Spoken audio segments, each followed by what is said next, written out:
Halo guys, selamat datang di channel aku, Ultraman. So, di video kali ini aku ingin membahas episode 2 dari Ultraman Decker. Ya, walaupun udah sedikit terlambat ya, karena gue sibuk juga. Maaf guys, daripada gak upload sama sekali ya kan, mending langsung aja lah gaskan untuk Ultraman Decker episode 2 pembahasannya. Let's go.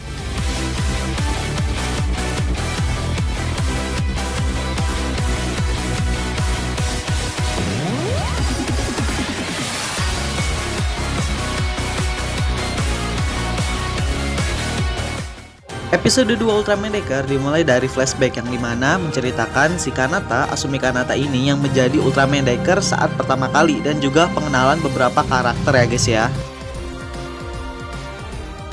Beralih ke 1 tahun kemudian semenjak episode 1, Asumi Kanata dia bergabung dengan anggota pelatihan Academic Monster PPT ya guys ya. Nah, mereka di situ latihan mulai bela diri, menembak, dan juga setelah dari serangan episode 1 itu nggak ada sama sekali tuh ancaman yang datang ya guys ya. Aman-aman aja pokoknya. Nah, pas si Asumi ini udah selesai latihan ya, dia tiba-tiba buka HP dan lihat foto keluarga orang tuanya. Dan dia juga keinget saat pertama kali jadi Ultraman Decker ya guys ya, yang dimana dia ingin mencoba untuk memunculkan kembali di flashernya, tapi sayangnya nggak bisa. Semenjak saat itulah si Asumi Kanata ini dia nggak bisa jadi Ultraman Decker lagi ya guys ya. Gue juga nggak tahu kenapa. Dan episode 2 pun berjudul Keputusan Kanata. Nah, pas mereka bertiga lagi nge-gym nih guys, si Asumi Kanata nanya nih ke si Ichika, apa menurutmu kita akan masuk God Select? Nah, si Ichika nanya lagi kan, target lu selama setahun ini ya apa gitu loh. Nah, kalau misalkan si Ryumon, dia murung aja guys sambil ngepal tangannya gitu ya. Mungkin dia nggak tahu kenapa, mungkin dia berambisi kali ingin masuk God Select ya. Lalu di pelatihan terakhir mereka ditugaskan untuk mencapai ke sebuah titik target ya guys, yang dimana dibentuklah tim B yang beranggotakan Ryumon, Asumi, dan juga Ichika sebagai Ryumon ketua dari tim B itu guys. Jadi si Ryumon tuh ketuanya tuh. Dan di sini si Ryumon ini agak ngeselin ya, karena dia bilang jangan membebani gue, ngeselin banget sih. Dan juga di sisi lain, Ibu Kaizaki yang sedang kelihatannya sama tim TPW itu lagi mereparasi Nars DC ya, nanya tuh ke Pak Murahoshi apakah spare sungguh akan menyerang lagi. Tentu Pak Murahoshi jawab ya, iya karena bumi masih ditutupi spare. Lalu gimana dengan Ultraman ya, tanya lagi Kaizaki. Lalu Pak Murahoshi itu bilang ya, semoga hubungan kita bisa tetap positif lah sama Ultraman ya, karena ya Ultraman itu baik, gak ada ancaman.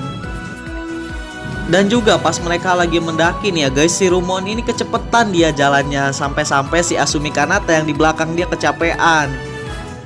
Emang nih si Ryumon ini dia agak egois ya, dia cuma mentingin diri sendiri dan juga misi guys. Lalu gak lama ada gempa deh yang bikin si Asumi Kanata jatuh sampai kakinya kekilir atau luka gitu ya. Dan juga si Ryumon nelpon markas, dia minta buat timnya mundur guys, karena ya stamina Asumi Kanata dia bilang nggak cukup. Terus ya apa alasan yang lain lah, karena bilang kita juga percuma nggak akan bisa nyampe titik target gitu guys. Tapi Asumi Kanata ini kekeh pengen tetap mau nyobain, dia pengen lihat dia bisa sekuat apa gitu loh. Nah, berdebat lah mereka lah. Gue juga wah ini panas banget sih. Ini lebih GG daripada Kengo dan Akito loh guys. Menurut gue perdebatannya itu keren banget loh. Dan juga pas mereka lagi debat gini ya, si Ichika itu melerai kedua belah pihak. Dan juga si Ichika cerita kalau dulu itu dia pengen sekali kerja di pengembangan antariksa guys. Mungkin kayak di bagian antariksa gitulah. Tapi karena ada serangan spare membuat cita-citanya si Ichika itu jadi terhalang, jadi mustahil ya. Dan Ichika juga bilang aku melindungi para pengembang antariksa gitu.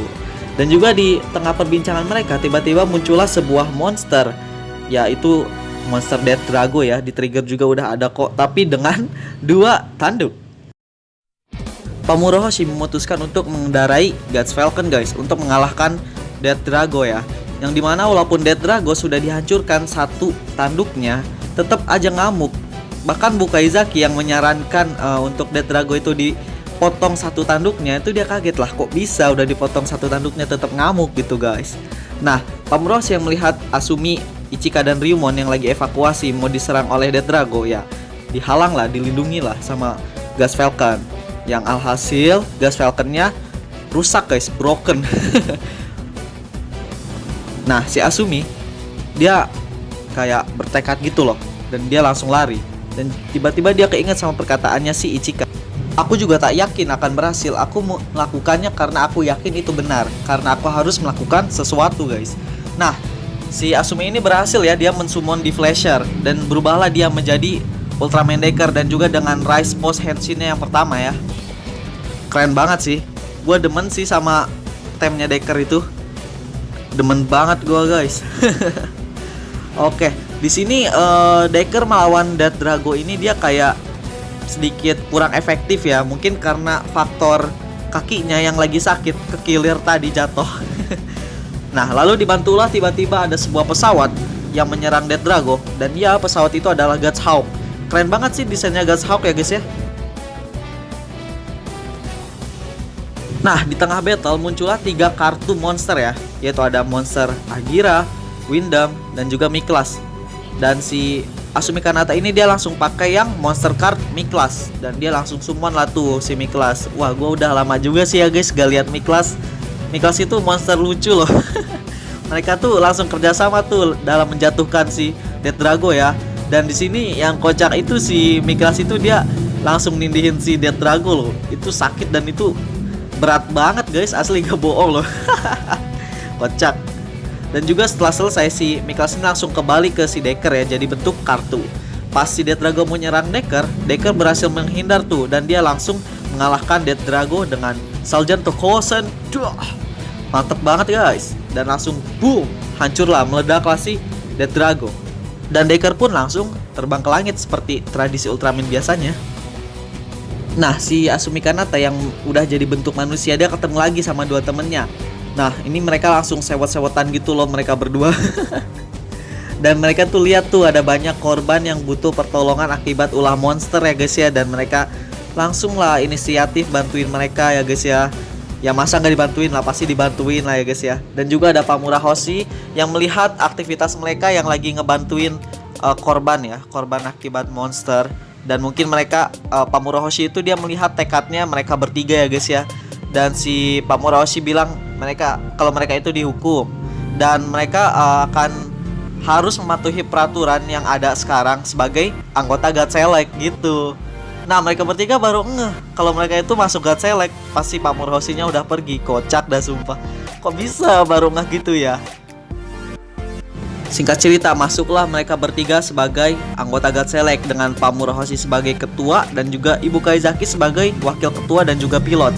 Dan juga ada robot nih, Hane 2. Dia terinspirasi dari yang ada di Ultraman Dyna. Aduh, gue lupa namanya, harusnya gue searching dulu sebelum gue record ya.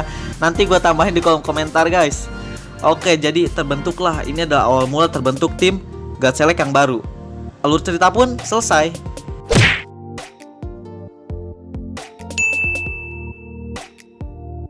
Nah, di sini gue ingin bahas tentang Asumi dan juga Shiryu-mon ini ya, yang dimana mereka di awal-awal itu bener-bener berdebat gitu loh.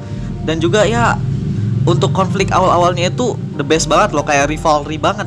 Gak kayak Kengo dan Akito yang di awal-awal itu kayak biasa aja rivalry-nya guys. Dan pokoknya ya chemistry-nya untuk di awal-awal keren banget sih.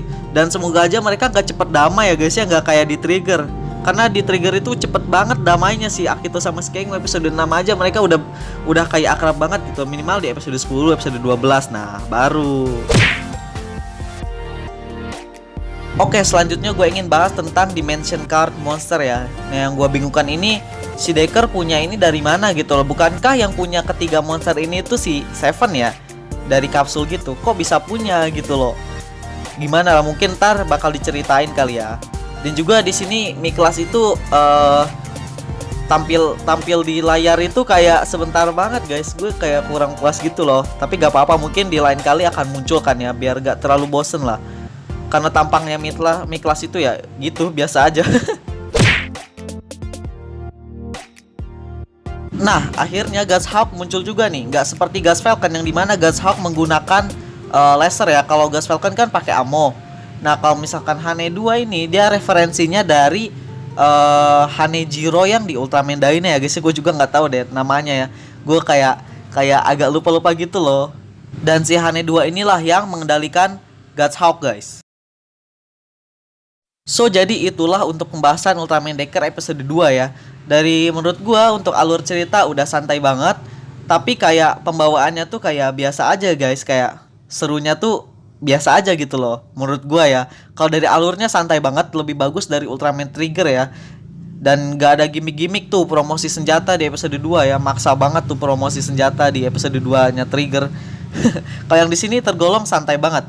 Oke guys, so jadi itulah sekian dulu pembahasan dari gua. Terima kasih buat kalian yang udah mau nonton video kali ini. Jangan lupa like, comment, share, dan subscribe kalau begitu. Salam dari aku Ultraman. Dadah.